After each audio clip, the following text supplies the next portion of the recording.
And welcome to Local Edition on Time Warner Cable. I'm Steve Swatt with the Sacramento Report. In the next few minutes, we're going to talk about California's tax burden, and we're going to talk about that with George Runner, as a member of the Board of Equalization, former state senator. Thanks for being with us. Good to be with you, Steve. And I guess we ought to say at the beginning, Board of Equalization, you are charged with collecting and administering various taxes, including the sales and use tax. And since we're an elected official, I really look at myself as a taxpayer advocate for those taxpayers. Well, let me ask you a question. Let me premise my first question this.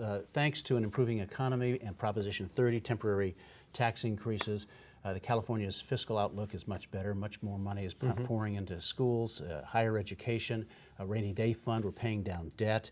Our credit rating is improving. And yet, as a lifelong anti-tax conservative, is it fair to say you don't necessarily agree with how we got to that position? Well, I guess you have to take a look at it from different sides. I mean, right now, if you read the papers and see the numbers, it looks like there's a multi-billion-dollar surplus, whether it's $2 or $3 billion. The question is, at what cost will that be? The other issue is, how will it keep happening? Remember what happened with Prop 30? It was a retroactive tax, and so went back and caught people in their income tax in the previous year, or up to the first of that year. You know, as a result of that, people didn't have a chance to change their behaviors. See, I believe tax policy changes people's behaviors. They buy differently, they shop differently, they may even move out of the state. And as a result of that, tax revenues will change. So the question is, how much of that is going to be real? How much of it will change as a result of higher taxes? And the other issue is, how will we spend it? Will we spend that one-time money like it's going to come in all the time and then create another hole for ourselves later on? That's what we did, just a few years ago, which got us into this problem. 2000. That's correct. There are also some tax relief that didn't help at the same time. Well, that's true. And the other issue that I think you've got in regards to that, and that is these are all temporary. So what's going to happen? Are you going to have these dollars come in for a while? All of a sudden, they fall off, and you're back exactly where you are before because you haven't done what you needed to do in order to invest in the economy, and that is get jobs created, get people back to work, get those taxes increased because people are working. I know you've always considered California's tax burden too high, too onerous.